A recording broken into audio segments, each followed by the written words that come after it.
Gentlemen, here we go. The Hangout on air is live.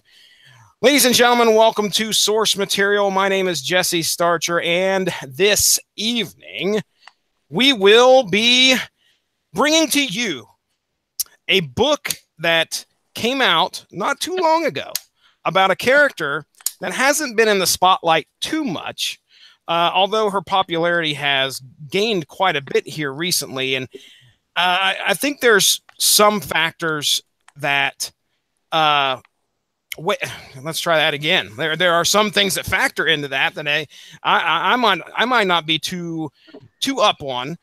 So tonight I'm bringing upon a cast of characters, the usuals. Mark Radulich, how you doing? Hello, sir. How are you? Doing good, doing good. Ronnie Adams, are you eating the chips? I didn't eat chips the first time. I'll take your word for it. And Ronnie, we have a girl here. We have to behave. Shh, Ronnie. Hey, listen, you don't have to worry about me, sucker. Yes, that is right. We have on here special guest co-host this evening. She comes from the land of honeysuckle. Boy, help me make sure I get this right. Honeysuckle, is it Honeysuckle Creations? Honeysuckle Rose Creations. Rose, I knew it. I have notes and everything. You'd think I'd look at them. Honeysuckle Rose Creations. She's been on the Radulich and Broadcasting Network before. Her name is Alexis. Hey, nah. How you doing, Alexis? You actually got my last name right, so we're off to a good start. Good start. Yes, indeed, it is. So we've come here this evening to talk about a book that came out in, I think it was 2000. I want to say 2016, 2017, somewhere. Was it last year, Mark? Tell me. Do you know? I'm the one with the notes. You think I would be the one with the notes looking that stuff up? Came out October 19th. Of 2017? I believe so. Okay. Oh, no, wait. This would have been 2016 if I'm reading the article correctly. Okay. All right. I got. Hang on. All right. So I've got her wiki up, and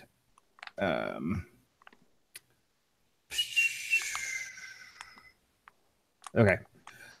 The collected edition for I Can Explain came out in November of 2016, and then My Feminist Agenda came out April 2017. Okay. All right. Never mind. Well, this is, you're talking about are you looking at the trades though, Mark? Because I am looking at the trades. Okay, the trades come out a good bit later, usually after the issues have dropped, the individual issues have dropped. So we're just going to say 2016, 2017, because I should have got the notes on that one. But yeah, the article that we're going to be talking about here later, I think, came out talking about that 8th and final issue dropping in 2016. But either way. All right, here's what I got for you, sir. Bring it on. You're all over the road like a drunk driver. In September of 2015, Mockingbird starred in the one-shot Mockingbird Shield 50th anniversary by writer Chelsea Kane and Joelle Jones. That November, Marvel announced the launch of a first ongoing series by Kane and artist Kate Nimenchik in March of 2016, and it was canceled after 8 issues due to poor sales, despite receiving critical acclaim. So that would have been at the end of 2016. Correct. When it was canceled. Okay, there we go. There's your date, ladies and gentlemen, 2016. I'm glad we got that correct. So, okay, we're talking Mockingbird. I better get that out of the way, too. Let everybody know what we're discussing tonight. Mockingbird issues 6 through 8, specifically a trade that was titled My Feminist Agenda. Now, Mark, you chose this because, you do a great job scheduling the podcast. Unrelenting scheduling. Unrelentless. So Thorough. Tell me, thorough. There you go. That's the term. Now, Tuesday is free for all of 2018, and it's only February. Eternity's right around the corner. He'll be at the pearly gates. Mark Radulich will be just sitting there waiting with the schedule in his hands. What took you so long? So, okay, help me out here, Mark Radulich. Why are we talking Mockingbird tonight? Well, March 8th is actually National Women's Day. And that's next week. It'll be the week that this debuts on the Rattle Legend Broadcasting Network. And I thought, let me go back a second. My 7-year-old daughter has criticized my podcast for being male exclusive, excluding females from the podcast. That's what she thinks. Now, that's not true. I've had Alexis Hana on the podcast several times. I've had my now supervisor, Adrian Wagner, on to discuss, I believe it was Cooked. Yep. On Netflix. So, we've had Goyles before. I've had my wife on a bunch of different shows. But she, in her mind, she was like, you don't have enough women on your podcast. This is what this little girl told me last year. So I said, all right, well, I'm going to endeavor to try to get more girls on the Rattle Legend broadcast, or more women on the Rattle Legend Broadcasting Network to talk about various things. And I thought, you know what? I like gimmicks.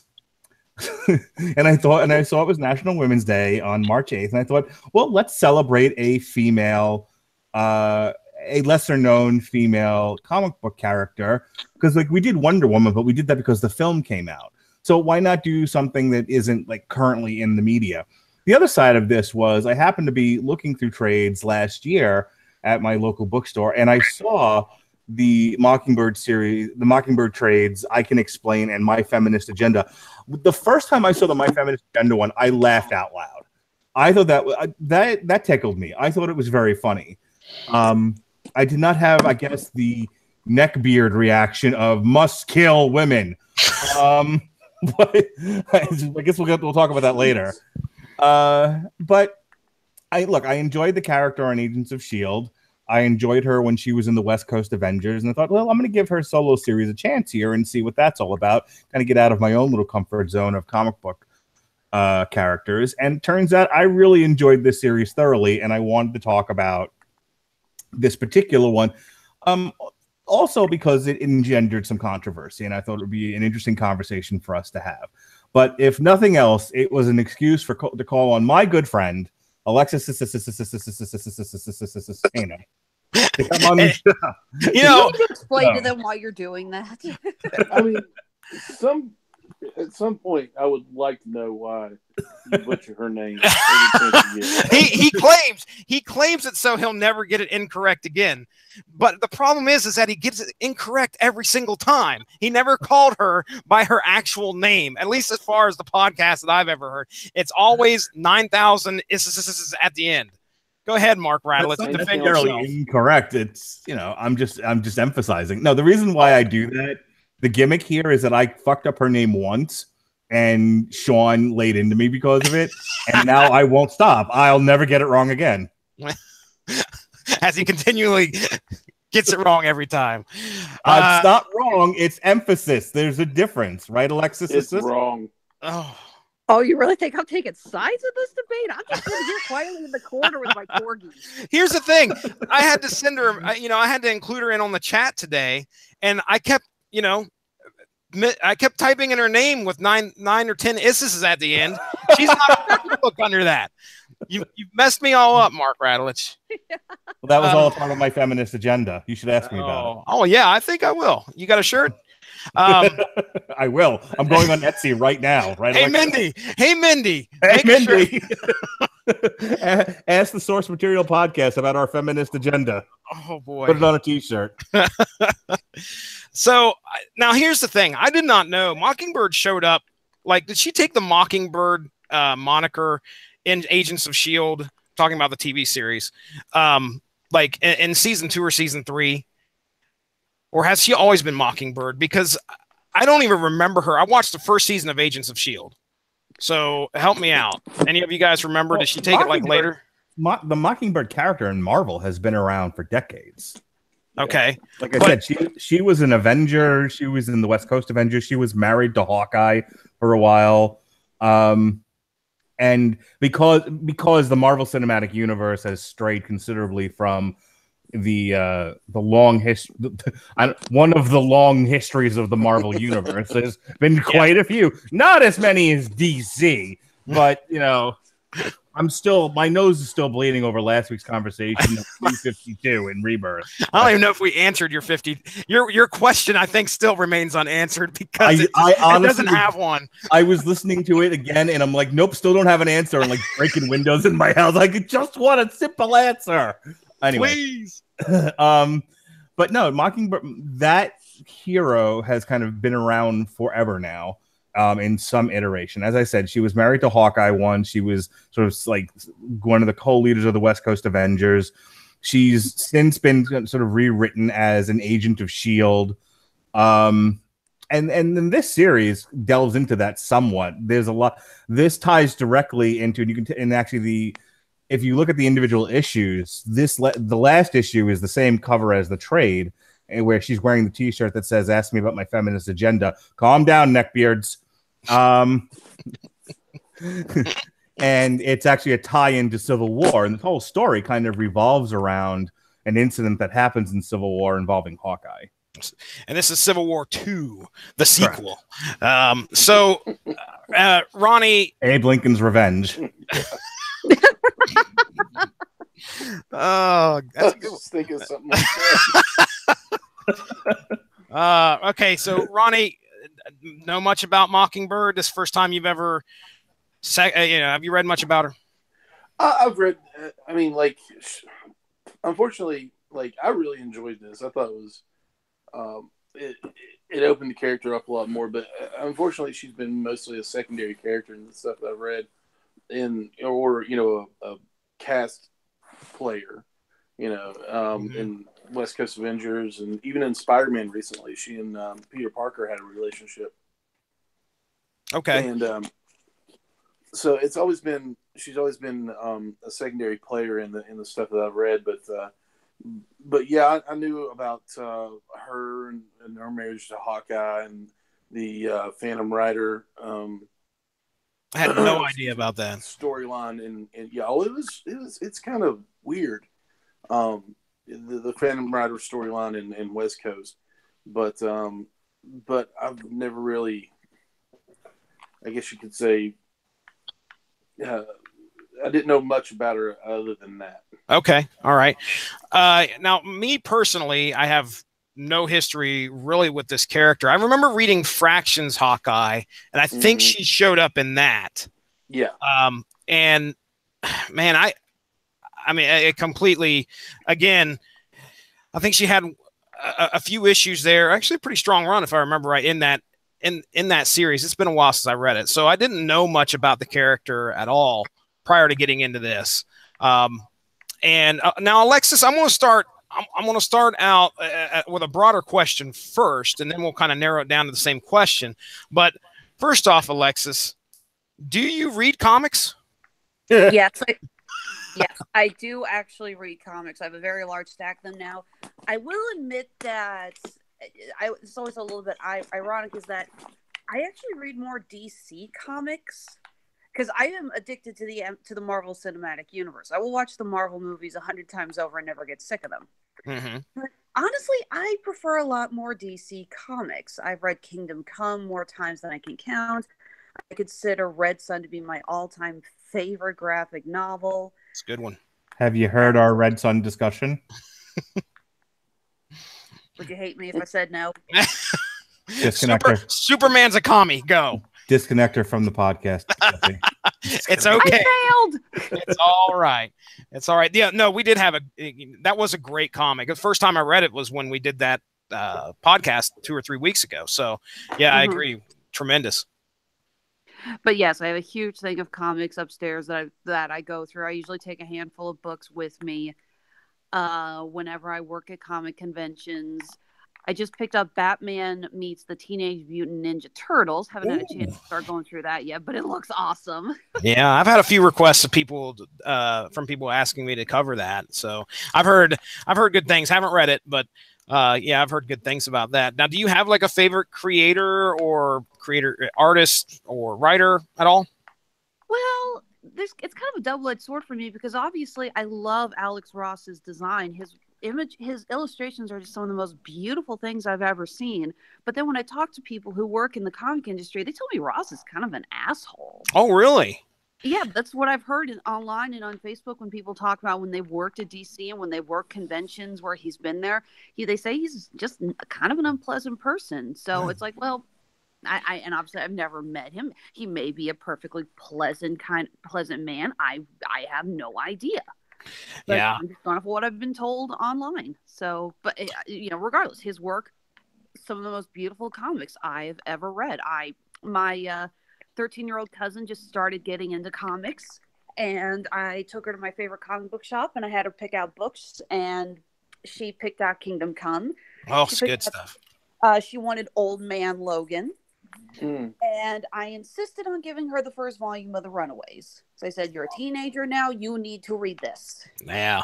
Brian K. Vaughan. Good. Did you listen to our source material on The Runaways, Volume 1? Would you hate her if she said no?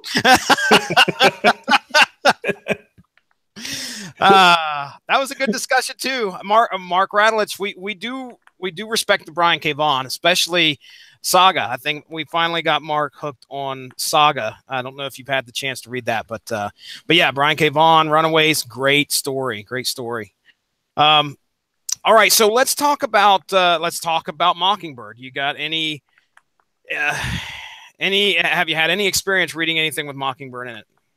No, I haven't. This is my first time reading it. I hate to say it. I was asked if I wanted to talk about it. And I said sure, and then I went on to Amazon. I said, Amazon Prime, get me these books, and they literally came in the mail today because Prime got delayed for some reason. Blame it on Mother Nature's screwy weather, but I finished the book. Hey, so, all right. Well, I asked reader, and I said, I'm not backing out of this because I'm going to admit that I was too lazy to order the books on time. I'm getting through this. We respect that, and we thank you. All right, so yeah, Mockingbird. Okay, well, what I'm going to do here, I mean, unless anybody else has anything to say here before we jump into the synopsis of the issue itself, I'm not going to break it down issue by issue. There's only 3 issues, but regardless, I'm going to keep the story tight here, and then we'll get into our talking points. But anything else from the crew before I head off into the wild blue yonder and synopsis this thing? I think it's important to note the one issue from Civil War II that this kind of lightly revolves around, because it does inform a lot of the story. And I just read about this today, actually. But in Civil War II, there is a warning, a premonition of sorts, that the Avengers will get killed by the Hulk. At which point they trick Banner into walking out into the open, where he's murdered in cold blood by Hawkeye. And now Hawkeye is on trial for the murder of Bruce Banner, which brings us to our story. Okay. I kind of disagree with Mark. Oh, okay. Shocker. We ain't even started the issue yet. And what did I do? Wait, what did I do? Nothing. What happened? I have a feeling it's going to be with the whole cold-blooded murder thing. Yeah, please I don't continue, think it Ronnie. was. I think it was done at the request of Bruce Banner. That's the defense, but it doesn't take away from the fact that he was murdered, and it was premeditated. It was assisted suicide. Oh boy, we need to talk about Civil War II on this piece. Mark, you said you couldn't pick it up today, right? Yeah, I tried. I ended up. I did get Green Lantern Sinestro. Shh, don't tell my wife. But not that she's against Green Lantern, but she is against me having this giant stack of comics sitting on my desk. Was there a problem with? Yeah, she's racist against Green Lantern. My wife is like, "Look, Flash, motherfucker," or nothing. No. No, she was just like, "Get out of my house." Could you like lay off buying comics for a while and not go to Ollie's? And I went anyway. Anyway, Ollie's. Man, my Ollie's is running out. Dude, I bought a huge tabletop book of Pearl Jam 20 for $4. It's huge. At Ollie's, yeah. At Ollie's. Have you been to your local Ollie's, Alexa? Oh, Mark, Alexis. I'm gonna correct him. I corrected him. I was staring at my Alexa. That's the problem. Oh, that's funny. I don't have Bob Comics up the street where I buy all my books from. So okay. Have you? We have Ollie's has had this insane sale here I don't know what they did. If they bought like this huge overstock, I don't know if any of you guys looked into it, but they bought this huge overstock of graphic novels. It was actually an announcement in Ollie's saying that it was just an overstock of DC. And then it was a humongous amount of DC graphic novels. And I mean, you can pick them up for like close to, there's some that I saw for $1.99. Yeah. I mean, that's insane. Talking about big hardback collected editions for like $4.99 that were normally like $30. Yeah, I mean, you cannot compete with stuff like that. I saw, well, it was amazing deals. And Mark, I think that we definitely should once the Ollie's train leaves town, we should sit down and actually take a tally of what all we bought and talk about it. Yeah, absolutely. That'd be fun. All right, so really quick, because we're all over the road. This is probably the most like drunken podcast we've ever done. We got our stuff together. So not even drunk yet. So what exactly did I say that was wrong, Ronnie? You don't. I mean, I don't think it was murder. I think it was a fail safe because you have to look at it. He killed him, didn't he? Well, yeah. Did he know he was being killed at the time? He knew if he was going to Hulk out, he was going to get killed. Okay. He asked Hawkeye to do it. Okay, but at the time that it happened, the way that I read the wiki on this, because again, I haven't read the book, so correct me if I'm wrong here. I don't know if you've read it either, Alexis. Yeah. Is I'm not Alexis. No, I was asking her because she might have read it too, and I wanted to make sure I said her damn name right because I'm an idiot. Actually, I haven't read all of Civil War. Most of Civil War is not exactly. It's not one of my favorite books, and I joke when everyone's like, Civil War's coming out. Do I need to read them? Like, no, you don't need to read it for the movie. So I just kind of put my hands and said, forget it. I'm just going by Civil War, the movie. It was a much more enjoyable experience. Well, this is Civil War 2. Yeah, this is a sequel. Legit sequel. That came out around the same time as Civil War to take advantage of the fact there was a movie out. Oh, that's true. Yeah. This is Iron Man versus Captain Marvel. Yes. And it involved the Inhumans. All right. It was Minority Report, pretty much. Point of fact. Banner, correct me if I'm wrong, but Banner didn't know he was walking into a trap, and he got an arrow in the face by Hawkeye. That's murder, even if at some point you had a prearrangement to say, hey, if I ever go crazy, go ahead and take me out. At the time, he wasn't the Hulk. He wasn't going crazy. He hadn't done anything, I don't know, since World War Hulk. You know, that little episode. He chose Hawkeye because Hawkeye was the only one that could see the micro, like it could see him changing in the blink of an eye. If you see any hint of me hulking out, it doesn't matter. Kill me. So he knew when he walked out there. I mean, he had to have known when he walked out there that he was probably going to get an arrow to the face. And this has been our Civil War II discussion. Sorry, let's get back to Mockingbird. Yeah, I was going to say, let's table this for now because we don't. We must. This isn't what we're here to discuss. But so he was murdered by Hawkeye, and now Hawkeye's on trial for cold-blooded first-degree murder. And go, Jesse. All right. Okay. Now, with this going on in the world at this time, we have it's Hawkeye's ex-wife, a lady by the name of Bobby Morse, who goes by the code name Mockingbird. She has been told that by an informant there is some information that she needs to get in order to try and make sure that Hawkeye is not convicted. It could result in his acquittal, basically, and help his defense. So in order to get this information, she has been bought tickets for a cruise. It's just not any cruise, though. It's a cosplay cruise. She was sent a ticket. She was sent the ticket. Okay. So she was sent this ticket to go on this cruise, and it's a cosplay cruise. And let me look here. Okay, I see. I've already kind of did that. Found guilty of murdering. Okay, here we go. I've already went through half this introduction and wrote it all down. And now that while she gets on the cruise, she finds that her informant just ended up dead with Hulk. Hulk lives written on the walls. After some investigation, along with the captain and crew, a few Chardonnays, and a foot chase, also can't forget the help of her corgi-loving boyfriend, ex-boyfriend, I should say, by the name of Hunter. It is revealed that her being on the cruise was an elaborate plan put in place of a returning ex-boyfriend from the past. And I mean the past. By the name of Lincoln Slade, the Phantom Rider. Now, ladies and gentlemen, the Phantom Rider, okay? I imagine you could picture a cowboy, a masked cowboy, completely in white, and is almost like a specter, like a ghost, okay? And this guy has been around since like I want to say the 1800s. And there is quite a bit of history between Lincoln Slade and Mockingbird. And it involves time travel. It's pretty crazy, all sorts of crazy stuff. But regardless, he now wants her back.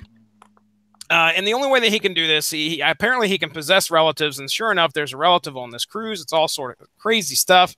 But try as he might, unsuccessfully attempting to turn the Hulk supporters on her, summoning his ghostly horse to gain an advantage, even raising pirates from the depths of the Bermuda Triangle, the Phantom Rider cannot woo Bobby Morse, Mockingbird, back into his arms. So instead, he punches her square in the face, tossing her overboard, like George Lucas does. Thankfully, she is from Lucas on this one. Thankfully, though, she is rescued by a band of mermaid corgis and whisked away to a vacation resort where Hunter and the newly acquitted Hawkeye tend to rubbing her feet. Now, I synopsised the crap out of that. I'm sure there's plenty of stuff that I left out, but I wanted to make sure we touched on the main characters, which was pretty much Hunter, who was he was a spy as well. Mockingbird, obviously, Phantom Rider, and that's kind of about it. So the story really felt all over the place, and it was kind of hard for me to really kind of summarize, but that is the best I could do. I want to read this really quick, just so everyone gets some idea of why the author chose to use Phantom Rider in this and what the connection between Phantom Rider and Mockingbird is. It's somewhat alluded to in the book, but this is from Comic Vine. The third Phantom Rider, Lincoln Slade. When Jamie Jacobs, the second Phantom Rider, was killed in action, Carter Slade's brother, a U.S. Marshal named Lincoln Slade, became the third Phantom Rider. Lincoln would team up with the other heroes of his time and along with a small band of Avengers to defeat Kang the Conqueror.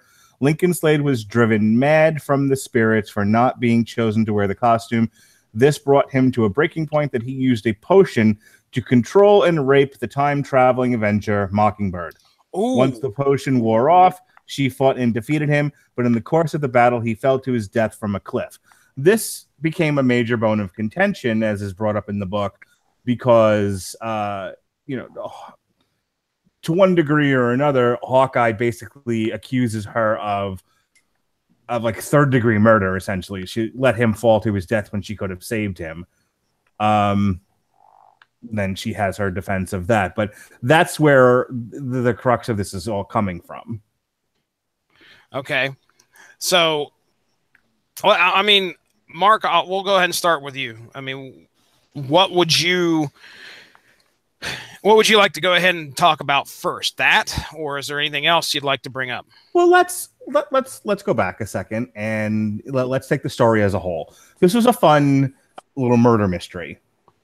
You know, the first volume of this, which you guys haven't read, but which if you haven't, you should.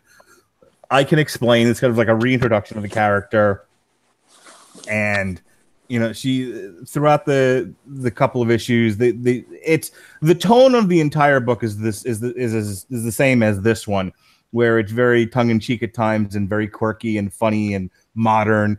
Things like hashtags in the middle of thought bubbles and things like that. So that's all consistent.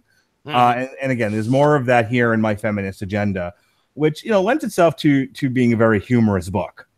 But this specific 3-issue story arc is like I said, a murderess. I mean, she's lured onto into this boat, And it's like, with the bait being, I have information that will help Hawkeye out in his cold-blooded murder trial, right, Ronnie?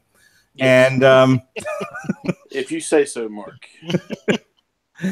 And what she figures out along the way is that she's been had. That's not why that nobody has any information on Hawkeye.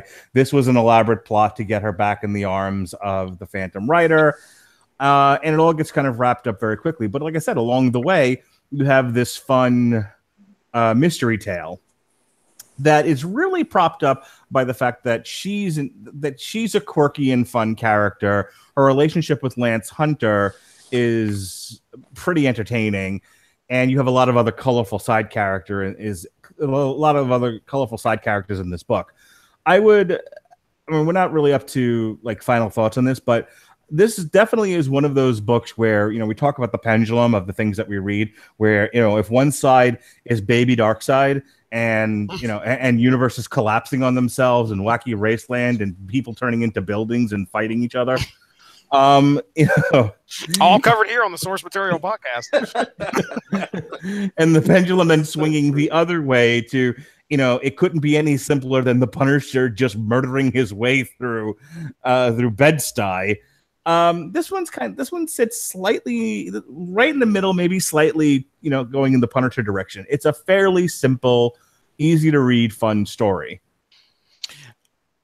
Alexis, I want to ask you here real quick. This is Chelsea Cain's first ever comic.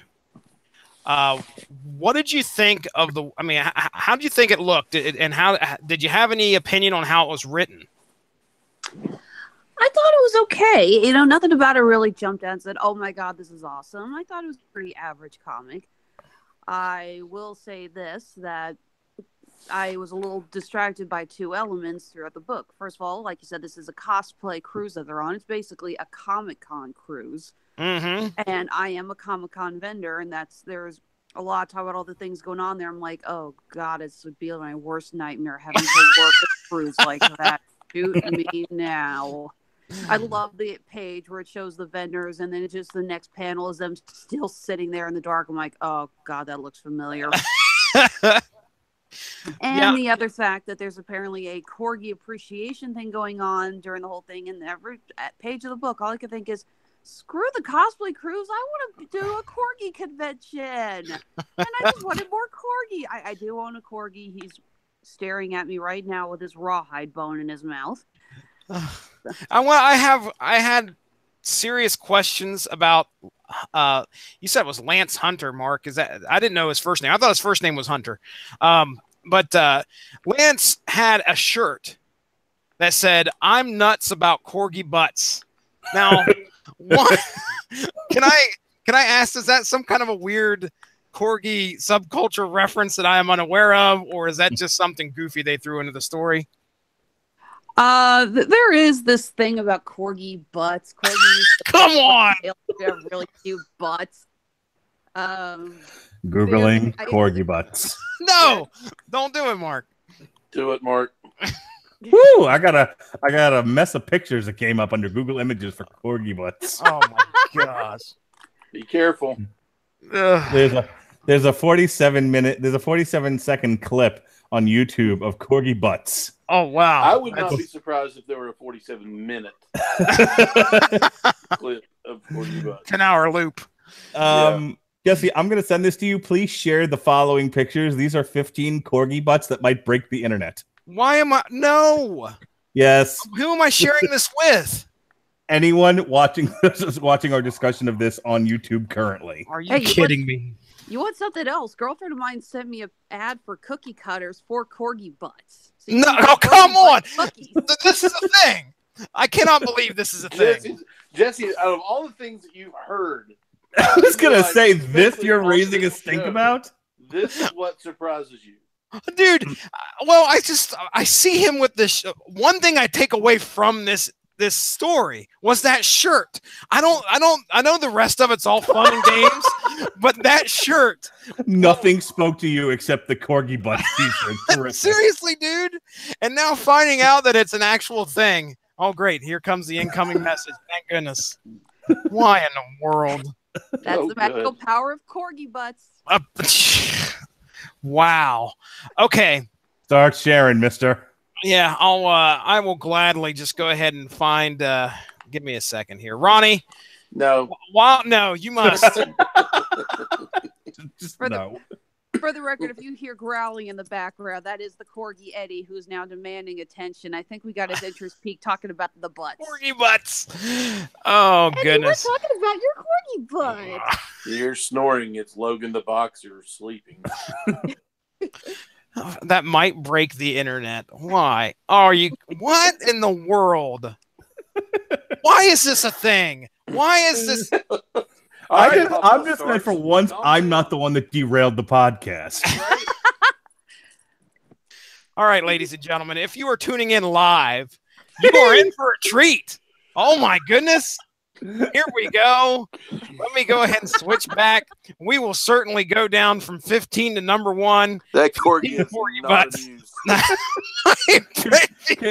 Can we rate these? Is that what we're doing now? Can we? This is a list. This is a casual heroes list. 15 corgi butts.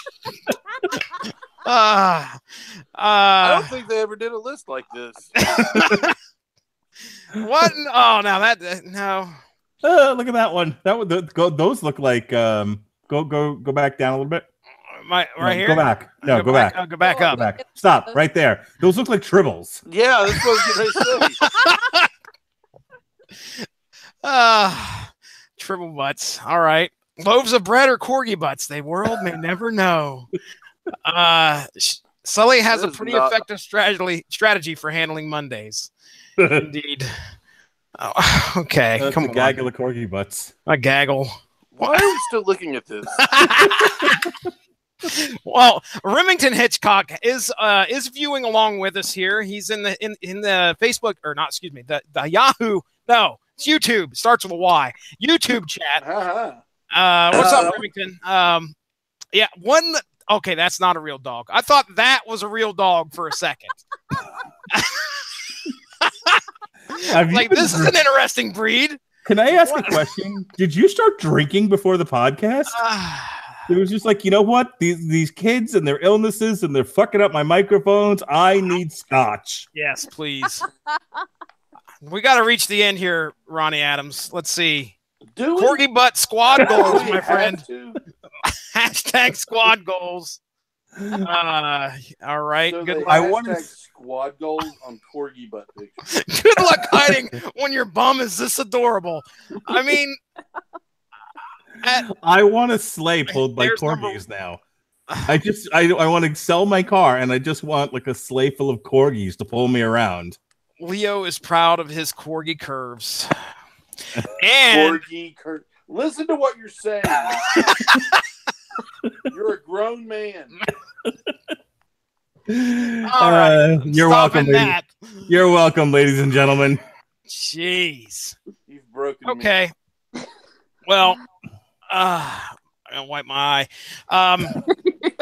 Okay, so we have determined that what I've taken on. I think that'll be my talking point, Ronnie Adams. So you have to follow that up. What do you think of this story, dude? I really liked it. I'm just ignoring the whole corgi butt situation. And you said we'd have nothing to talk about tonight. Right? Who said I was that? thinking we're never going to escape the corgi butts. Just the conversation has been taken like Mockingbird, whatever. More corgi butts. Okay, so so Alexis. Yes. To make sure everyone heard me. So part of what the discussion always becomes with these podcasts is what music we're going to be. I'd like to thank you for telling us or guiding us in the direction of corgi butts and me then taking the ball and running wild with it like I normally do. Because now, Jesse, the opening music has to be I Like Big Butts. Oh Lord. And then end with Girls Just Want to Have Fun. If I can find, okay, you know how Ailstorm did their dog version. If I can find Googling I like dog butts. Got it. Send it my way. That's all I need. God. So what I was saying, attempting to get back on topic, was I actually did read the entire run of this, and I enjoyed it, mainly because it puts me in the mind of titles like Squirrel Girl, Patsy Walker, Howard the Duck. It reminded me a little bit of the Fraction Hawkeye run, because it was just every day, no world ending, no Hulk killing, well, a little bit of Hulk killing, but it didn't really have anything, that wasn't the main part of it. It was just a means to an end, and so I really liked it. But the thing about it is it really shocked me how flippantly they took the whole Phantom Rider thing at the end. Like, the dude is a murderous rapist, and she's like, and then like she wants to capture his essence in a shampoo bottle. It was just I don't know. I hear you. No, I hear you, dude. It took me off guard. I shouldn't, but that aside, I enjoyed the whole thing. Okay. That's it. I'm done. I don't want to ruin a gimmick that we have on this podcast, but I actually agree with Ronnie. Dear God. Uh-oh. Because as much as I enjoyed the silliness of the story, I liked the tone of this. But then they introduced a character who like raped this woman. Yeah. And it's and it's treated with all this, all the seriousness of a sitcom, of a sitcom. In fact, I've seen some sitcoms treat that situation a lot more seriously. Right. And like I didn't need it to go like Jessica Jones on us, but no, not at all. But again, it's like I don't bash Chelsea Kane for the tone or the message she's trying to get through this book or how she's treating this character. Where I would object to Chelsea Kane's treatment of the character is if you're going to introduce that particular villain with that history with Mockingbird, then you needed to treat it a little bit more carefully and with a little bit more seriousness than she did. To me, it was like the author was like, well, this happened. That's a great... It was almost like she sat down with the Marvel editors and like, who has some connections to Mockingbird? And it was like, well, there's this one, and the Avengers did this, and then there's Ultron, and this one raped her. She was like, give me that one. I can do something with that. And then it was like she just sort of introduces him and just as quickly does away with it in a flippant fashion. Alexis, do you have an opinion on how it was handled with Phantom Rider? Honestly, not really. I do enjoy Marvel comics, but I was not familiar with Phantom Rider. I was not familiar with his past, so I was kind of scrambling to keep up. There was part of it. I'm going to go try to find the page here. Oh, God, and I open the page, and there's the Corgi Butcher staring at me. Where she says something like, Clint knew that she was in control and had decision over her actions or something. Is that the therapy scene? No, it's before that. Okay, let's see here. Phantom Rider. Let's see here. No, there's the therapy scene. I've had my share of hinky exes. Woman, make me dinner. Woman. Yeah. I laughed, dude.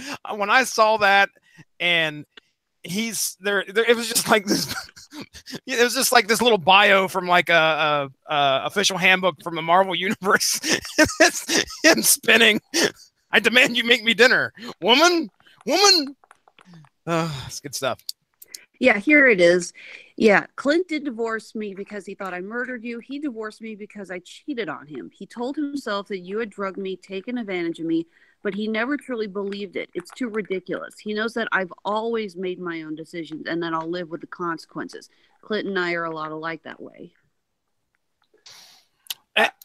That's the first time I've ever heard it explained like that, though.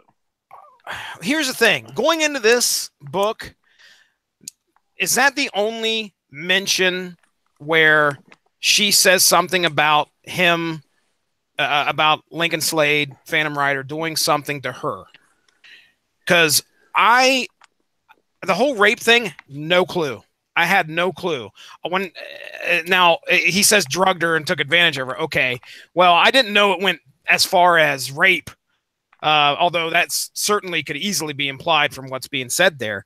But I had no idea. Was that mentioned anywhere else other than right there that you guys can recall? Like I vaguely remember this story. I'm gonna have to do some research to figure out where it was, but I vaguely remember a Phantom Rider story. So when she brought it up, it dinged a bit of my memory, but like I have completely forgotten the details by this point. So I'm just going off of what was written here in the book. Okay. And you know, look, Chelsea Canes can interpret, you know, the history of a Marvel character any way she wants to tell her story.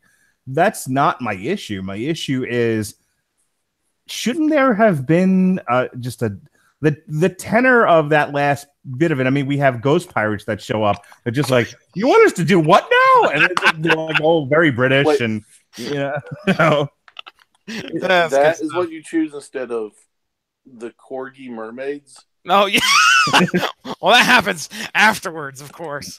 That the final issue really had me going, is she okay? No, I'm not talking about Chelsea. I'm talking about Mockingbird, because I thought maybe I just got done watching 47 Meters Down, by the way. So if anybody's watched that, I'm not spoiling it anyway. But either way, that kind of that influenced my take on what happened at the end of this issue, at the end of the story, I should say. But yeah, I was wondering if there was some kind of a problem with her, because she gets decked, she flies off the ship, and then the next thing you know, corgi mermaids, and she's on a deserted island. Well, not deserted, but she's like next thing you know, she's on a vacation resort island.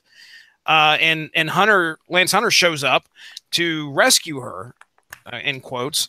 But it was I agree with you, Ronnie. It felt very lighthearted. Mm-hmm. And the whole topic of how the Phantom Rider was handled, I mean, I don't know. I knew it, just by what we'd seen in the. It comes across as a joke. Yeah, I was going to say, the issue and a half that we had prior to Phantom Rider showing up, it was very lighthearted already. So I didn't expect it to. I guess, you know, if it took a sharp, serious turn after that, I don't know if that would have fit in tone with the book itself. But it could have been done. I agree. It does feel like it was kind of handled lightly for as serious as the history is for that character. But I can tell you that I didn't know much about Lincoln Slade going into this. I knew he was a character, but I certainly didn't know the history. I thought he was a hero. Was he a hero ever, Ronnie? Not to my knowledge. I can't. Phantom Rider was always a villain. I thought he was a hero that had just gone crazy. Anyway, this takes place. I've got up an issue of Bleeding Cool, a page from bleedingcool.com. This took place in the West Coast Avengers. Mm-hmm. Oh, okay. By all accounts, I'm reading from the article now. By all accounts, that's rape, even in the 1870s. Now, eventually, everything got sorted out, rescued, dealt with, but Mockingbird had a final confrontation with the Phantom Rider, where he goes off the cliff. Which led to Mockingbird letting Phantom Rider fall to his death, blah, blah, blah. And yes, she had lied to her husband, Hawkeye, kinda, until it all came out. The Phantom Rider is a ghost after all, kinda. So this whole article is basically about how My Feminist Agenda kind of retcons some of what happened. Okay, I was wondering if that's what they were going for. Well, today the Phantom Rider is back in Mockingbird's life and is just as obsessed. We get a flashback to the situation coming up in the marriage counseling, which is a lot more civilized than we saw in West Coast Avengers. And a flash forward to a possessed porter trying it on. And while Mockingbird is certainly not buying it, she doesn't seem quite as bothered as you might expect. And yes, there was that reference to exes. Would that be the right term? Something else is going on, and we get an explanation and a rewrite of what we once knew. It was a consensual, if regretted, relationship that had nothing to do with any love potion. So the whole previous version of events are now being rewritten, and Mockingbird was never raped? This is a very distorted version And just in case anyone thinks Chelsea didn't read those West Coast Avengers issues, there's the thing of the Phantom Rider hitting her in the face and going, "If I can't be with you, no one can," which is exactly what was said in the West Coast Avengers. So there we go. They are fictional characters. You can do that sort of thing. How's that? What do you think of that there, Mark? I mean, I guess that's the answer to the question. Why didn't she treat this more seriously? Because instead of it being her interpretation seems to be a regretted relationship, not a rape. So I don't know. That's what I got from it. It's weird to me. Okay, all right, I got you. Okay, Alexis, anything else? Any other topics or anything else you'd like to bring up about your experience reading this story, or the end of this story, I guess we should say? I felt like the tone of the book just kind of went back and forth. It was very hard to tell, if it was being taken light or if it was being taken serious. A lot of times it kind of reminded me, it's like, did she just want to write an episode of Daria with some really weird crap on the side of it or something? Because honestly, that's what Mockingbird comes across. She comes across very much so like a grown-up Daria. I can remember the scene where they walk into the cabin and, the guy, the informant with the horse head, who is laying dead with a knife stuck in his, right in his stomach, or his chest, whichever one it was. But again, that felt very dark to me, but there were a lot of jokes that were being made during that time, like the rundown of who the possible suspects were. So yeah, it was taking something dark and making it light. It didn't feel very comfortable to me sometimes. But then again, and I will say this: they said something about nerds loving their horse heads, wearing their horse head masks. I've been to several Comic-Cons recently. Okay. I did not see any horse head masks. Alexis, what about you? A little more versed in this than I think the horse head mask trend has died down. Now, I'm willing to bet that when this was written and when they were first illustrating it, yes, the horse head trend was still very popular, because I remember a couple of years ago seeing a decent amount of those at some of the bigger Comic-Cons. Really? Nowadays, no one has any of those. The trend has just died. I had no idea that was a real thing, and now that's a real thing. Now I'm ashamed to have anything to do with it. All right then. You people in your comic books make me sick, quite frankly. I'm sorry, Mark Radlich. Let's. There have been two great revelations on here. One for you, there's horse heads. For me, corgi butts. All right, let's see. Yeah, you're much more devastated by the corgi butts. I was. All right. So, okay. Any other final thoughts? I want to definitely get into the discussion about the author and the controversy that these issues brought about. Ronnie, thoughts about the book? It was a lot of fun. I mean, overall, I enjoyed it. It had its weird moments, but all of these books, I mean, they're comic books. They're going to have weird moments no matter what. But it was fun, easy read. No multiverse threatening, event, which is refreshing and nice to come across. So, no baby dark sides or yeah. Well, I'd say for myself, and Mark, we'll finish out with you here in just a second here. For myself, this really didn't this wasn't a character that of course we jumped in at the end of this series, but this wasn't a character that really felt like, oh my goodness, Mockingbird, I need to pay more attention to her in the Marvel universe. Do you want me to go back and schedule the first book, Jesse? No. That's okay. That's all right. We don't have to do that. I don't know how we're going to do that because by the time 2034 rolls around, I'm afraid I forgot about Mockingbird.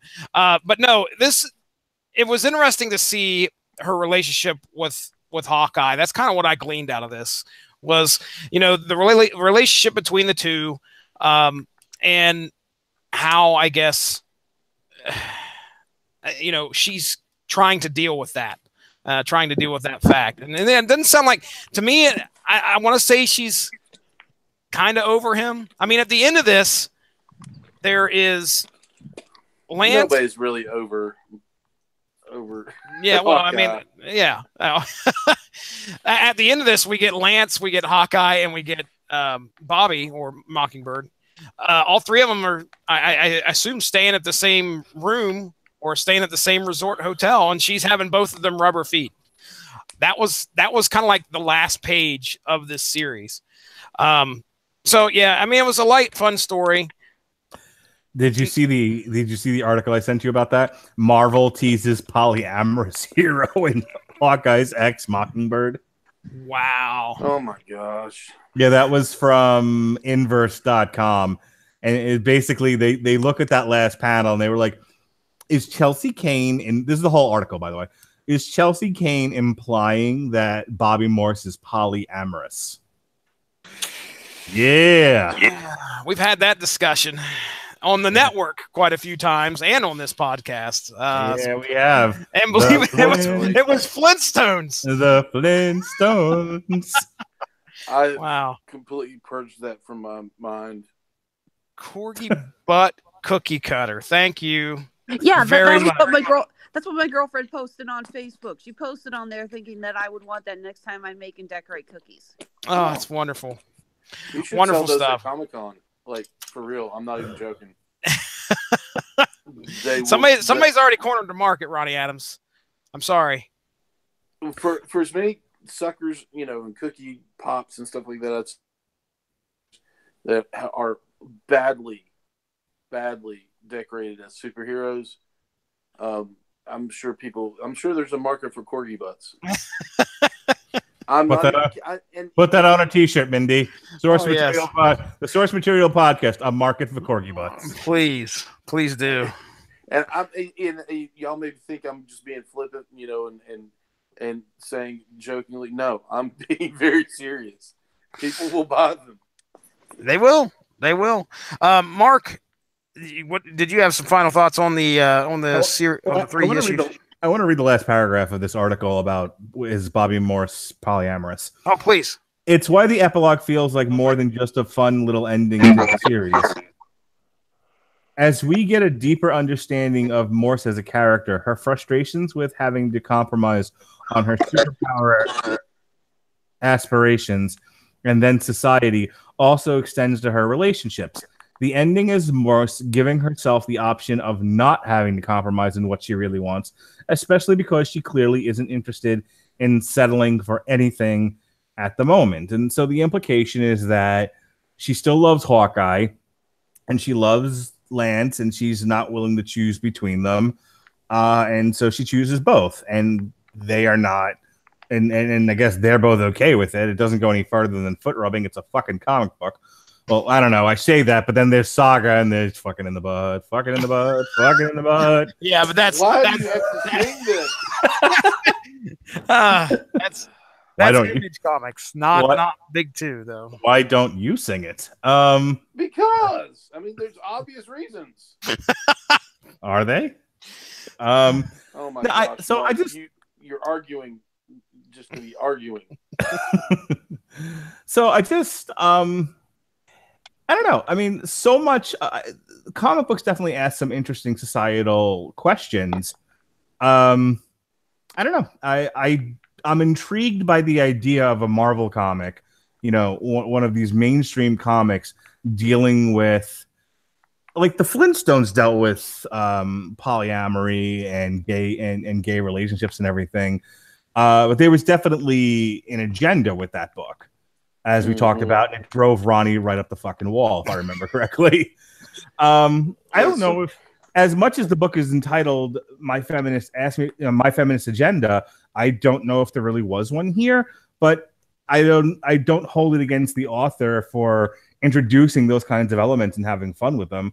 That to me kind of falls into the heading of, well, why not? It's harmless. I don't know, like what, it's a conversation actually that mutual friend of ours, Alexis and I's friend Sean has talked about, where he gets really aggravated, and many others do too, about the idea of changing a character's sexual orientation or something along those lines, just to just to have a character with with different orientations in the marketplace. And I said, but why? Who cares? Yeah, it's just to appeal to a wider audience. It doesn't actually expand the character. It doesn't develop the story. It is just to hit a wider demographic. Which that's an argument that I think is valid, but the overarching argument of, for example, I guess the one that he threw out there way back when we had this first discussion was the thought about making Spider-Man gay. And it's like, I guess the argument that I've always dealt with some of the friends of our podcast here has been, if you're going to create characters with a variety of sexual orientations, cultural orientations, races, etc., just make new characters. Stop taking the old. Don't make Thor a girl. Don't make the Hulk Korean. Don't take straight characters and suddenly make him gay. I get it. I don't. My heart's not really in those arguments though. But I see where people are coming from. Yeah. Hashtag give Elsa a girlfriend. They've never, but hang on that one, they've never explicitly said she was straight either. Well, I think it still goes to the same argument. Now, I was going to say, the thing that made me laugh the hardest actually about this book was I took a guess and I went to Etsy and I Googled, asked me about my feminist agenda. And guys, there is so much crap made by these crafters that has asked me about my feminist agenda. T-shirts, buttons, signs, keychains, needlepoint. There is an ask me about my feminist agenda needlepoint.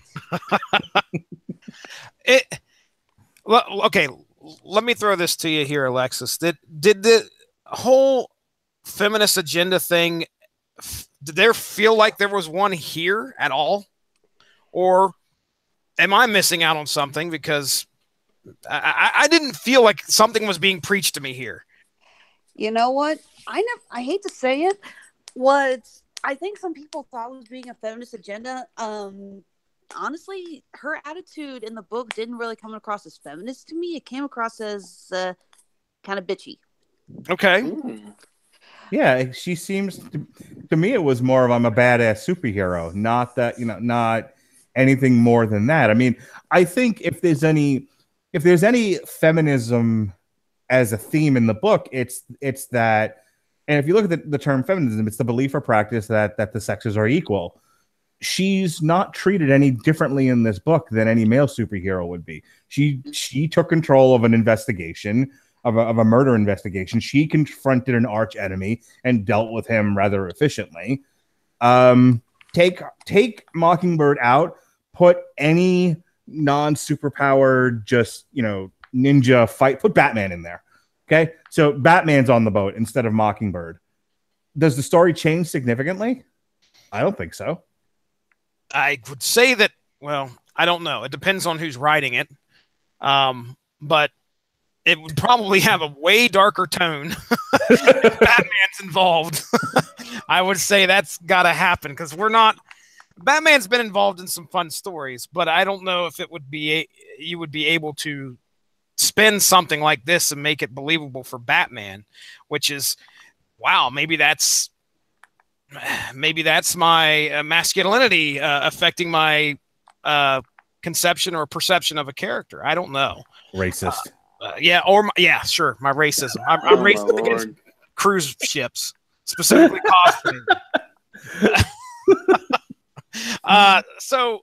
So yeah, I didn't feel preached to. I didn't feel that there was an agenda here. So let's go ahead and talk about, as Mark Radulich so eloquently put it, neckbeards and their problem with this book. Now, we read the last 3 issues. So, Mark, you said you've read the first 7. And, Ronnie, I think you said you've read this series. It might have been a while. But is there something we're missing out here when it comes to preaching an agenda, Mark? Okay, what people reacted to was literally the T-shirt she wears on the cover. Are you kidding me? No, there was little. It was like people. That's it. Let's put it this way: the story of the Mockingbird series was nobody cared, nobody cared, nobody cared, nobody cared, nobody cared. Holy fuck! This girl, this imaginary character, is wearing a T-shirt that says "Ask me about my feminist agenda." Burn the comic book store down. That's the story. Wow, he's pretty much right. Alexis, you said you did look in a little bit. In regards to the history and the article that we had shared earlier, which I'll go ahead and kind of plug as soon as I scroll up from all the corgi butt stuff. What was it here? Do you like it in the butt? What? Yeah. What? Corgi butt. I said what? Corgi butt. All right. Yes, it was straight from EW. entertainmentweekly.com, where they released a story about Chelsea Kane, the author of her story here, who had to pretty much shut down her Twitter because of the insane backlash that she had over that picture. Mm-hmm. And so anyway, Alexis, did you find anything else out, or did you glean anything extra from the article? Please share. Not really. Like I said, I read about it, and yeah, it just kind of makes me laugh, especially when, as cool as the picture is from an artist's standpoint, it is a very lovely picture. There's just so many other images from that comic that I think would have made much better cover pictures. Mm-hmm. I personally would have gone with something. I love the image of her in that sexy cocktail dress, and you think she's at a casino, and no, she's playing D&D. That's funny. I'm like, that would have been so much more fun to play around with for a cover. Mm-hmm. So I just don't understand how. I really don't have any idea as to why people would react the way that they did. It's the same thing. It's the same reason people reacted the way they did to an all-female cast for Ghostbusters. Now, while the movie sucked, I'm sorry it did. It was just not a good movie. People were just, I don't know, up in arms. People find anything in. Sure. Hello? Oh, people find anything and everything to be mad about now. You know, there's a great video, Jesse. I sent it to you. I don't know if you ever watched it, but it was Scientist Man talks about the Ghostbusters controversy, and the media portrayed. I'm going to link this to the Mockingbird thing, but the media portrayed the backlash against an all-female cast Ghostbusters as, you know, as a sort of worldwide phenomena where men rose up in large armies to challenge women in their place in the male entertainment sphere. You know, it was as if to say every male on Earth got up and said, hey, you're muscling in on our territory. No female Ghostbusters. And when they looked at the numbers, we're talking fractions of a fraction of a fraction of a fraction of people. But it was like if 1 million people watched the trailer and 1% vocalized their distaste for an all-females Ghostbusters, that 1% was made to look like 100%. So it was a completely brummed up controversy. Mm-hmm. And I think that's the problem here we have with the Mockingbird, you know, My Feminist Agenda t-shirt picture, which is the book didn't sell. That's why it got canceled after 8 issues. As funny as I think it is, and you know, we all seem to enjoy the book. One, we didn't buy it when we this feels like Whitney. Oh gosh, what's her name? That was the producer of Two Broke Girls. Whitney Cummings. Whitney Cummings had a show, and nobody watched it, and it got canceled. And so, and I remember her doing stand up, or after that period, she was like. She's talking about the show and people are clapping for her. And she was like, fuck all of you. None of you watch. That's why it got canceled, which made me laugh, as did the audience. But it was that kind of a thing. It was where, you know, open-minded people willing to accept a wide variety of superheroes, male and female, still didn't take to the book when we had the opportunity to. So the book failed and it was canceled.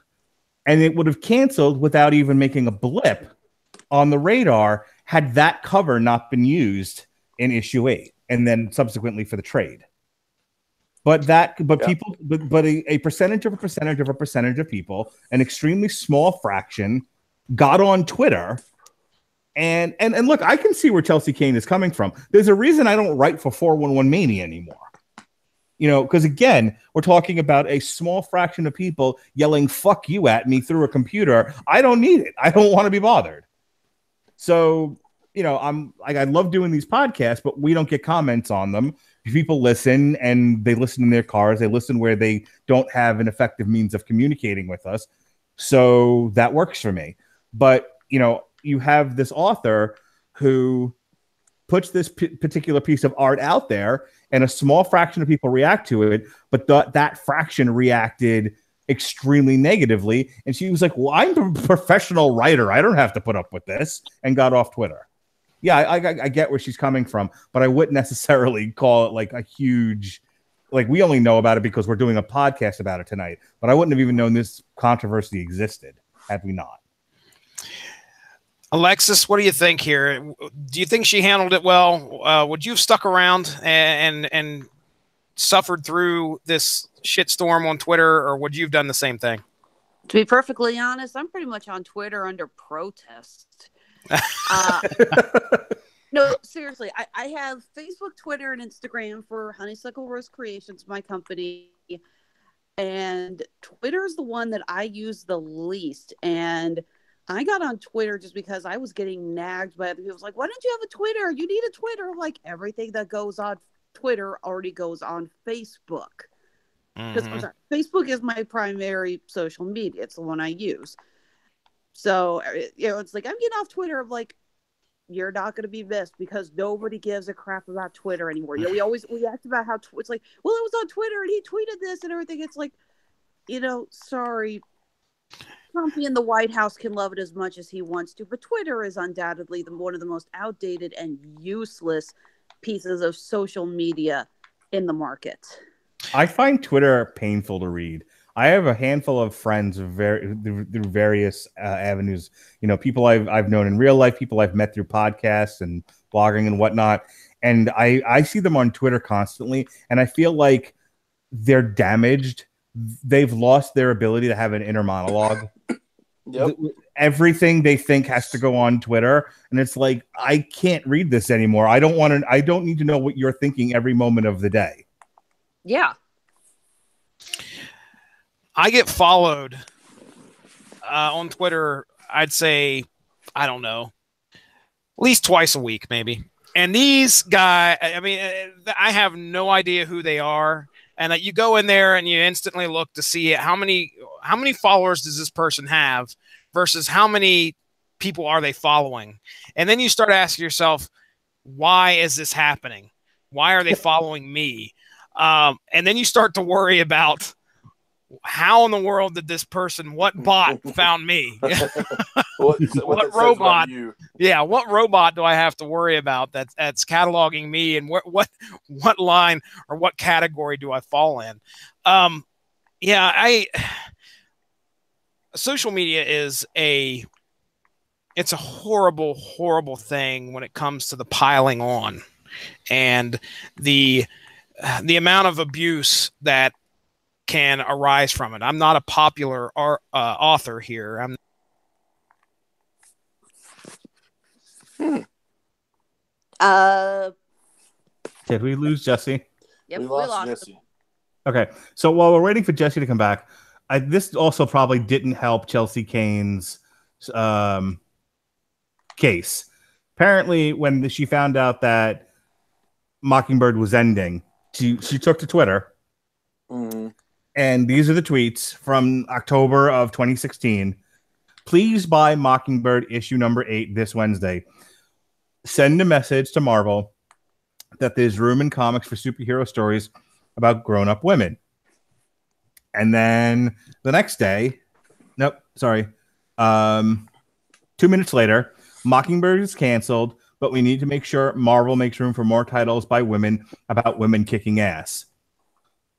So, yeah, that's going to incite some neckbeards who are on Twitter, who live on Twitter and have no internal monologue. I feel social media as a whole is abused. Oh, that's for certain.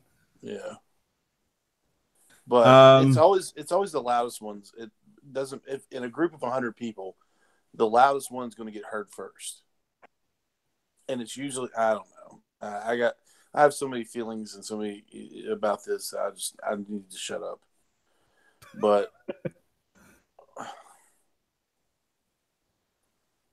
yeah.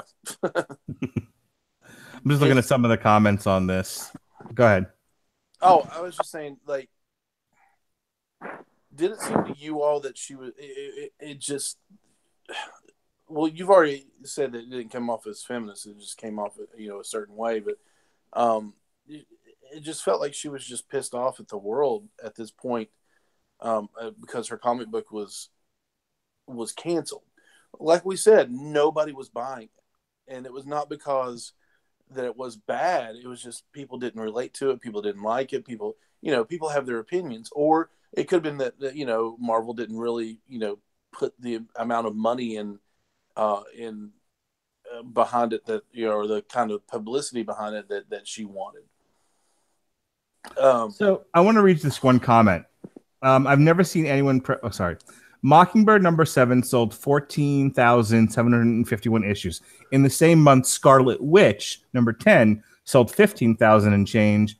DC's Bombshells #17 sold 16,000 and change, and Spider-Woman #11 sold 17,000 and change. So there's an argument to be made here that people do buy comic books with women on. Look, Wonder Woman's still around. Wonder Woman still sells. I feel like the New 52 Batgirl sold pretty well. I don't have stats in front of me, but certainly the Harley Quinn's New 52 run ran like 8 volumes and like 40 some odd issues. Let's not forget about Spider-Gwen. Yeah, Spider-Gwen. Squirrel Girl. Yep. Girl. So the idea that I don't think. And now look at Jessica Jones. Not only does Jessica Jones have like a resurgence in comic books, but she has her own show. So I don't think Chelsea Kane could really make a argument that people are just not buying female-oriented books. I think people like a certain type.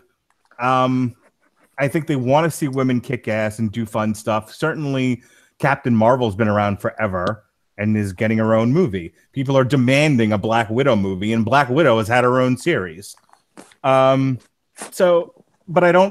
I think if you start to, if your book moves away from the action fantasy realm into anything even remotely political, you're gonna start to aggravate people, and I'm being somewhat facetious when I say just the neckbeards, but I think not to pick at Ronnie, but Ronnie's a great example of somebody who wants to read fun books and be told entertaining stories, and when books get too political and too preachy, he wants to throw them into the street. I'm out. Yeah, you lose me. We Alexis, I don't know if you've left it. I'm going to assume the answer is going to be no here, but I don't know if you've ever heard our Flintstones discussion. That got incredibly political, and boy, did that have an agenda. And Ronnie was like, "Take this book and shove it," And I think that's a lot of comic book fans. They're not picking these up because they want to be preached at. They want to pick up just fun fictional stories to escape their humdrum lives. Which, there's an argument for that being perfectly fine.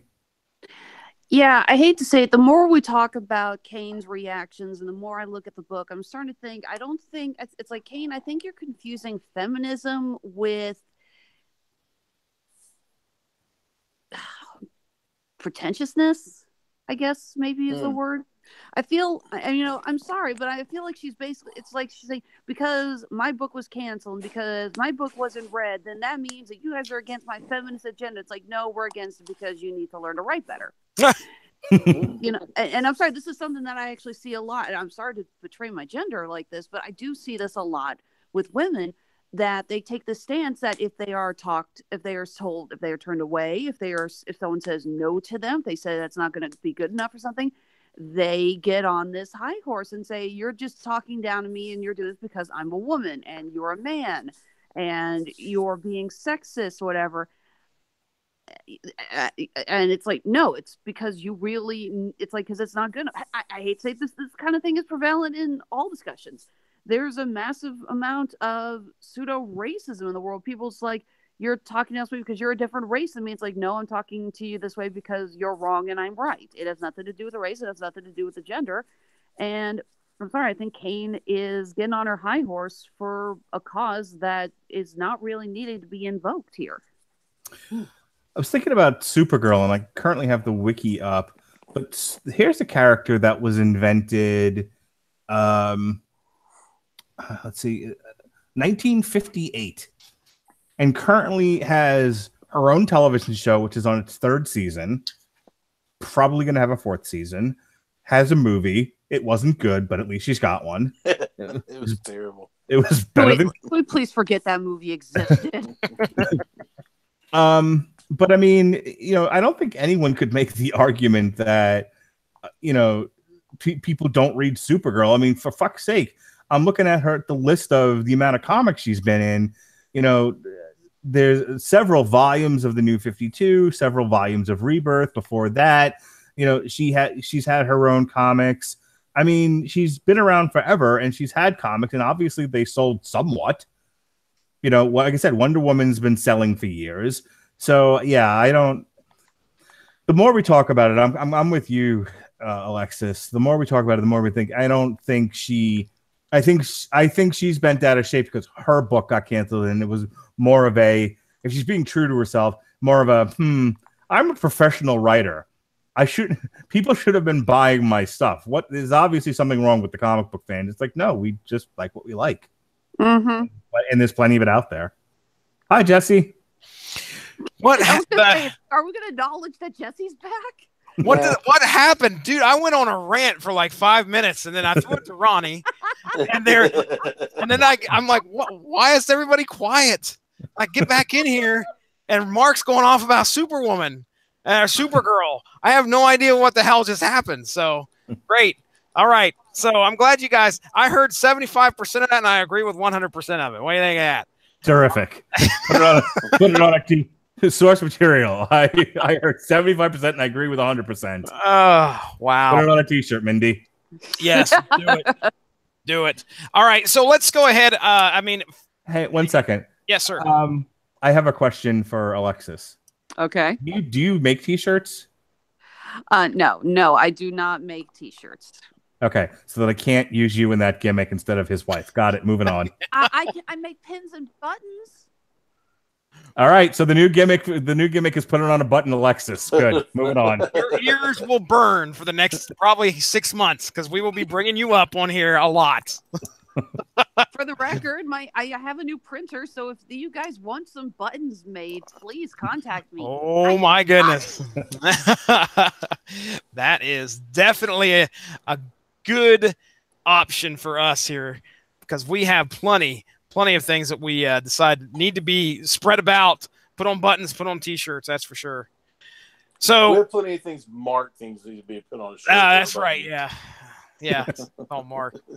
Okay, all right. Now, I'm going to go ahead and I think we're done with our coverage, unless any of you have any other burning desires, as Mark puts it. Before we move on, I just kind of want to grill Alexis here, ask her a few questions about her business and what she does, and kind of let our listeners know who we got on the podcast. Should have done that at first, but that's all right. We're going to do it. We're going to do it here at the end. But anything else on Mockingbird 6 through 8, Mark Radulich? No, I think I've said all that needs to be said. Look, if you can ignore the stupidity of the cultural conversation around it, it's a fun book. So many of the comic books that are out there are so super serial, or the baby dark side. Like, again, if you're looking for why doesn't anyone just rob a bank anymore, this was a fun story. Okay. And Ronnie Adams, are you good to go? Nothing else? No burning desires? I agree with Mark on that. Okay. And Alexis? I don't think there's anything else to say except #corgi butts.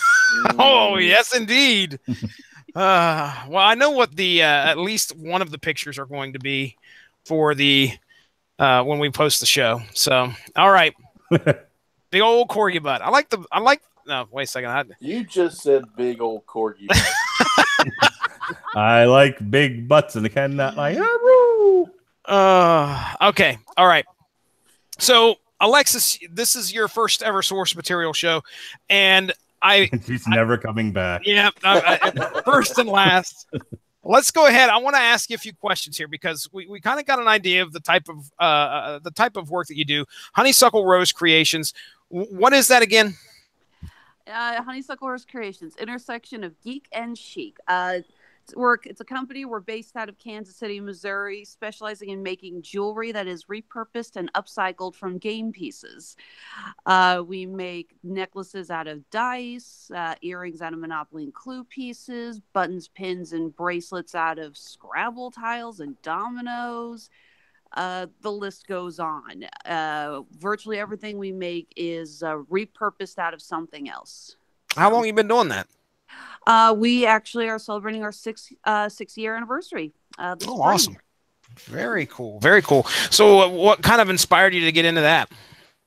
Well, for a long time I used to work in broadcast. I was a graphic designer for a local news station here in KC. Lost my job in 2008. The recession hit everyone pretty hard. And it was like I just kind of lost my footing, and I couldn't find anything that really felt like a career after that. I bounced around job to job, tried a bunch of different stuff, but they all felt like placeholders, you know? And one night I get a Facebook message from a girlfriend of mine. She is hosting a jewelry making class at this crafter's store, and she wants to know if I'll come. And I'm like, yeah, that's something that's been on my bucket list. Learn how to make jewelry. Yeah, sure, I'll give it a try. And I joined her, and I found out I had a talent for it. And I started making jewelry and making a ton of pieces that I gave to my family and friends. And I think they all went into the whole, oh, God, she's going through this phase. I joke regularly when I give jewelry to my parents, like, yep, you're going to have to put up with this. But, I found tutorials online on how to make pieces out of dominoes and Scrabble tiles, and I started experimenting with that. And this one day, I saw an article that our local comic book convention, Planet Comic-Con, was taking applications, and I thought this could actually be kind of fun. So I put in for an artist alley table, set up what little jewelry I had, walked away with one hell of a profit. And I thought, I think I just found what I'm supposed to be doing. Awesome. So ever since then, I travel around the country. I go to various comic book conventions. Yes, thank you, Eddie. I hear you in the background. My corgi is demanding attention. And it's exhausting, but it's a really great life, and I love it. Awesome. So comic conventions, we've talked quite a few about some of the conventions me and Ronnie have had the opportunity to go to. So you probably have been to a lot more than us, I would assume, especially as a vendor. I don't think either me and Ronnie have ever had the opportunity to be a vendor. So you get to sit behind the table and watch the con unfold. Do you have a favorite part about attending these conventions? Yeah, I love talking various fandoms and geekdoms with people who come by my table. Just this last weekend, or I'm sorry, the weekend before last, I'm getting all my dates mixed up, was Planet Comic-Con in Kansas City again. And I had these two cosplayers come by my table dressed as Sora and Kairi from Kingdom Hearts 2. And we ended up in this lengthy discussion about what we'd seen from Kingdom Hearts 3, if it ever gets released. Mm-hmm. And the benefits outweighing the cons of what we thought was going to be some of the summons versus the levels versus the bad guys and what we wanted to see. And I love talking to people about that kind of stuff. I love hearing what everyone has to say. I love just, having someone come by my table and we'll open a discussion. It's like, so where do you think the soul stone of the Infinity Stones are? Oh my God, I have lost count of how many times that conversation has come up. Oh yeah. But it's a lot of fun. I really love being a part of that. Yeah. Hi. Sorry. The corgi just walked up and started kissing my face. Corgi's like, enough about this. Give me attention.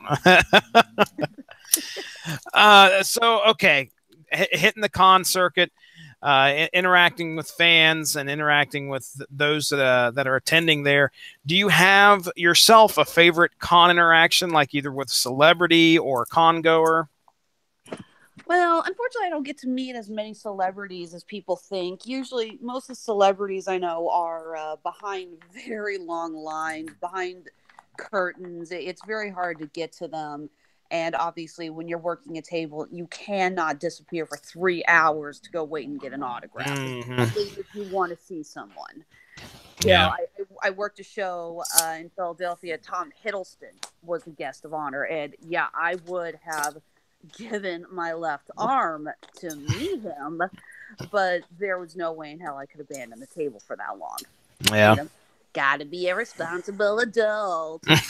But one of my favorite stories to share, actually, I don't know if you guys are familiar with a certain graphic novel. It goes by the name The Bible 2 by Z.M. Thomas. Have either of you ever read it?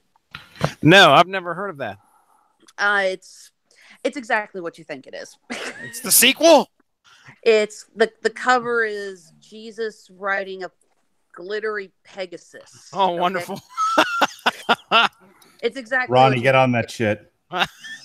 I'm good. It's a great book. It's ungodly blasphemous, but it is a great book, and I love it.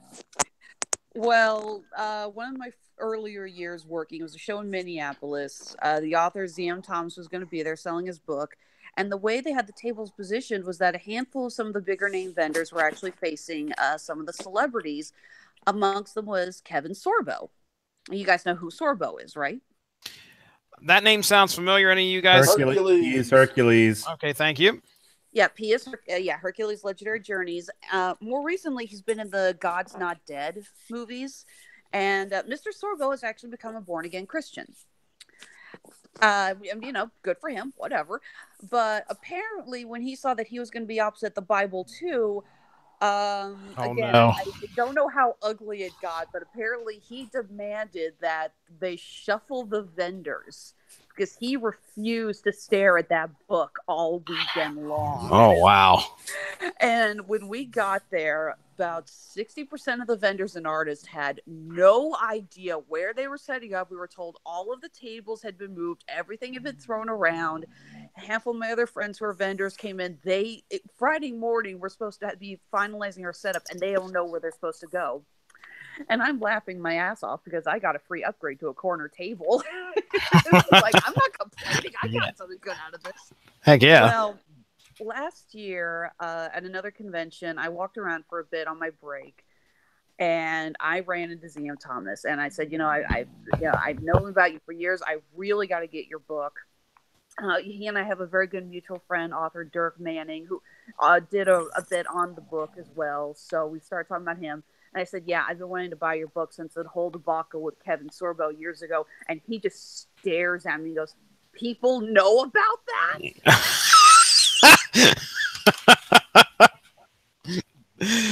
Oh, wow. So did you say, oh, yeah, let me tell you?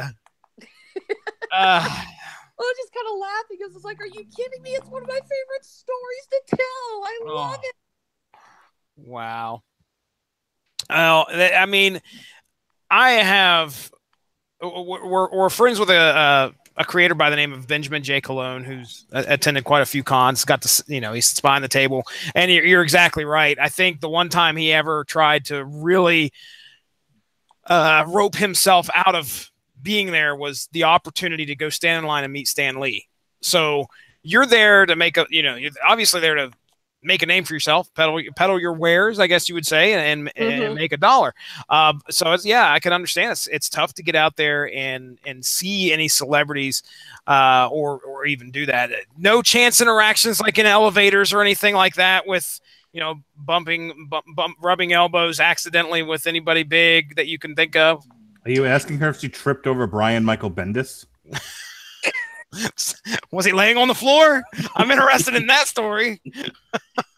Now, I have met a few smaller celebrities. Brad Jones, always known as the Cinema Snob, he came by my table at my first convention this year. It was so funny because I was setting up pins. He came by with his wife. I had my back turned, and they're asking about my keychains. And I'm telling them, and I have no idea who it is. And I turn around, I'm like, yeah, so oh my God, and I just realized who you are. Holy crap. Oh, wow. Well, sounds like a lot of fun. What's the next con on the schedule? Next one is actually here. Well, it's technically Kansas City. It's Overland Park. That's a small section of the Kansas side of the city. We're going to be working NakaCon. It's a big anime convention. Really excited about that. We're also getting ready for Cape Comic-Con in Cape Girardeau. Just found out that Lou Ferrigno is going to be a guest of honor there. That's going to be kind of cool. Oh, yeah. The joke I keep making, though, is that another guest of honor is Reb Brown. Do any of you gentlemen know who Reb Brown is? Not me. Was he on Sanford and Son? Next. He was. Do you gentlemen remember the first Captain America movie with the clear plastic shield on the motorcycle? Is he Captain America? He was. And also, if you guys are big MST3K fans, this is the guy who was the lead in Space Mutiny. Yes. Okay. Yeah. Sorry. I'm a big Mr. Sunsuiter fan. So if we're going to have a table close to him, I'm going to start a count of how many people walk up and say one of the nicknames that Joel or Mike and the Robots gave him. Fridge, large meat. Whip, large blood. I just want to hear how many people say that to him. Oh, that'll be a blast. That'd be awesome. Well, can I ask Alexis a question? Yeah, sure. Absolutely. I'm currently scheduling for the next 5 years of podcast. Is there a book you'd like to cover? God, man. No. Is there, in all seriousness, is there a book that you're passionate about, a story that you're passionate about, anything that you would endeavor to come back on this podcast to talk about? Well, unfortunately, you guys mentioned you've already talked about some of my favorite books: Red Sun, Runaways. Haven't done Kingdom Come. You know what? If you guys want to talk about Kingdom Come, please. I would love to be on about that. Ollie's. One of my favorite books. I got to get back to Ollie's now. Ollie's. I know Ollie's carries Thy Kingdom, which I think is a sequel or a spinoff. And there was what was the other one? There was one with GOG. Crap, I can't remember the title of that, but I don't think Kingdom Come was there, Mark. So don't go wasting your time running there. At least as far in mine, it didn't. I don't know if it had it at yours. Well, that's okay. If I go there, if I go with my children, I can expect my comics to be stolen while they're watching. Don't put it in the cart. Hold on to it for dear life. Yep. Why are you stuffing those comics in your pants? Because my kids are idiots. Nice. How old are they? My children? Yeah. 7 and almost 4. Almost 4. Yeah, you obviously lay a lot of responsibility on the almost 4-year-old. Okay. He's like, oh yeah, I'll watch your books, Daddy. Oh, squirrel. My daughter, my 7-year-old daughter couldn't tell me where her glasses were tonight. And I was like, why are you so irresponsible? I don't even know what that word means. Like, all right, let's go back a step. Clearly. Before I yell at you for being irresponsible, let me teach you quietly what irresponsible means. Anyway, all right. So, Kingdom Come. Anything else? You know what? Why don't I go upstairs and take a look at what I've got on my shelf? Ooh, do it. All right. Do it to it. All right. Come on, Eddie. Let's go look at Mommy's books. You see, I don't have kids. I have the corgi. Kingdom Come. Putting that on my wish list now. Have you ever read it, Mark? I ain't read shit. Books are for burning. God. Can Kingdom Come by Mark Waid and Alex Ross? That would be it. Have you guys done the long Halloween? Yes. We just 6 hours, as a matter of fact. Yeah, I was going to say that. Boy, did we ever. All right. I'm assuming you guys have covered. I'm assuming you guys have completely covered all the Sin City books. No. Sin City? No, I initially did schedule that, but okay. What happened with that, Alexis, was we were gonna do just the books that were incorporated in the movies. But I didn't realize it wasn't one book, one movie. It was like 6 books, one movie. So I'm like, fuck it, we're not doing any of them now, and we did something else instead. But yeah, okay. So the Sin City books, and you know what, I hate to say it, but yeah, you guys really should look at Bible 2. I'm looking at the cover right now. Jesus on a pink Pegasus holding 2 machine guns, and it looks like he's got laser vision. Oh boy. What's it called? Bible 2? Bible 2. Bible 2. Ronnie Adams? No. Of the Screaming Boy podcast. Ronnie Adams is like, I will be sick that day. Thank you very much. Yeah, okay, I see it. Bible 2 by Amelia Wu, and currently unavailable. Damn it. But yeah, it's Jesus with 2 machine guns with lasers coming out of his eyes on a pink Pegasus. Can we cover this for Easter? Oh my god! Oh my god, that'd be awesome. I officially resign. Ronnie Adams of the Not So Impressed Jesse, I am begging podcast. Jesse, I am begging you for you, me, and Alexis to do a special episode, just the 3 of us, just so we can debut it on Easter. Oh, for Bible 2. I'm not making you do it. I understand. And you're not making me do jack. So she says the book is sort of blasphemous, and I just decided to go ahead and turn my podcast into sort of blasphemous, and then yeah, okay. Well, I'll give that some thought. Even the dog says no. Can you guys hear my dog in the background? In stock trades. Yep, I knew Mark was heading there. Mark? I can find this thing. We're doing this. No, Mark. Well, Easter. Okay. As Mark schedules, as he always does, let's bring this conversation to a close. We've been going on for 2 hours here. Okay. Well, we will definitely get Kingdom Come on the schedule somewhere. Yes, absolutely. I'm definitely down with talking about that. That is a good book. All right, well, let's get into plugs and let's get the heck on out of here. Let's start with Alexis. You kind of just plugged most of your stuff already, but please feel free to let the listeners know once again, where can they find Honeysuckle Rose Creations, and where can they find you at? If there's anything you'd like to plug, have at it. Well, like I said, we are going to be appearing at NakaCon in Overland Park in March. We are launching a bunch of brand new products on our Etsy and Amazon, handmade at Amazon stores, including our brand new Black Panther inspired Wakandan charm bracelets. Really proud of these. I put a lot of work into them. These are going to be coming online. Of course, you can find us on Facebook, Instagram, and under protest, Twitter. Honeysuckle Rose Creations. Very good. All right. Ronnie Adams of the Jeez. what do we got going on in the world of Scream Boy? Oh, Lord. As you all know, I have a podcast called the Scream Boy Podcast. You do? I do. It is a wonderful podcast where I get together with friends and talk about anything nerd culture, pop culture related. We just recorded not too long ago. It's going to go up pretty soon here.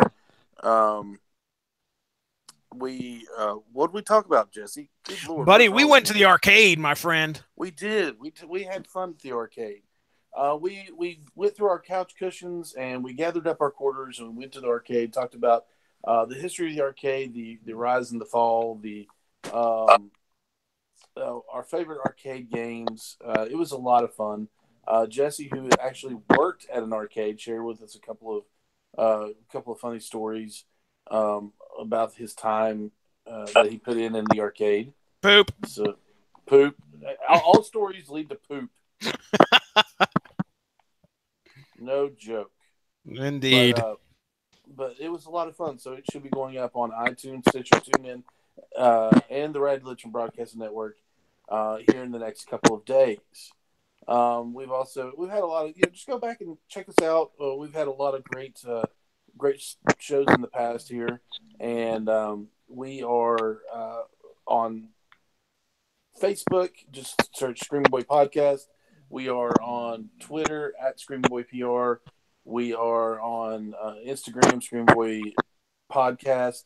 I will be doing some convention updates here soon. In March 17th and 18th, I believe that is. I'll be going to North Carolina Comic-Con in Raleigh, North Carolina. And there's a lot of cool stuff going on there. They just announced Orlando Jones is going to be there. I actually have a ticket to get in line and to meet and have something signed by Kevin Eastman of Eastman and Laird. And there's going to be, there's always, there was a lot of events going on in the North Carolina Comic Con last time I was there in Durham. And then in July, I will be going to Raleigh SuperCon in Raleigh, North Carolina. And there is a ton of people that are going to be there. They just announced Alice Cooper is as a guest. Feed my Frankenstein. Yes. So I'm really stoked about that. I really want to meet Alice Cooper. Let's see who else is going to be there. There's John Barrowman from Arrow. He's going to be there. Ton of wrestlers. Mick Foley, Sergeant Slaughter, Trish Stratus, Christian Cage, as he's known now as, which he was just Christian. I guess he's going by Christian Cage now. There's a lot of snoring dogs going on right now. I'm sorry. Yeah, he's pretty loud. Is there really? I can't hear it. Every once in a while, it's I put the corgi outside. I'm going to be at this con. Oh, boy. Sorry. I mean, what am I supposed to do? Wake him up? No. Tell him there's a podcast going on. Hey, real quick, Alexis, book a date in August. That's when we're going to do Kingdom Come. Oh, yeah, I wasn't doing it. You know what? That's actually perfect. August is, I don't have any conventions right now in August, so we're just going to be focusing on online sales that month, so that is perfect. Great. Awesome. Ronnie Adams? Continue? Okay. We derailed his plugs. Scheduling derailed his plugs. It's going to make him mad, Mark Radlich. Too late. I'm sorry. Also, 3 weeks too late.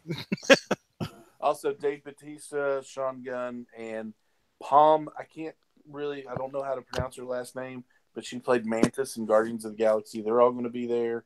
Tom King. That'll be awesome. Super stoked about that. I would love to find an issue number 1 of Vision and have him sign it, but good luck to me on that, because that is you can't even find a trade of those hardly anymore. At a convention, but hopefully there'll be some there. So they've announced a ton of people, from anime, from Power Rangers, the whole nine. So I'm really, really stoked about going to that. And other than that, just check us out on social media. Give us a follow, give us a like, and subscribe. Very good. All right, Mark Radlich, the schedule, sir. What do we got coming up on the Radlich and Broadcasting Network on Spreaker? Okay. If you go to Spreaker right now, you'll find source material Aquaman Volume 1. Hey, a real quick correction from last week. I kept saying that the second volume of the New 52 Aquaman was Black Manta Rising. That's actually Rebirth. The Volume 2 that we'll be doing in December is The Others, which features Black Manta. I just got a little confused with the titles. Oh, okay.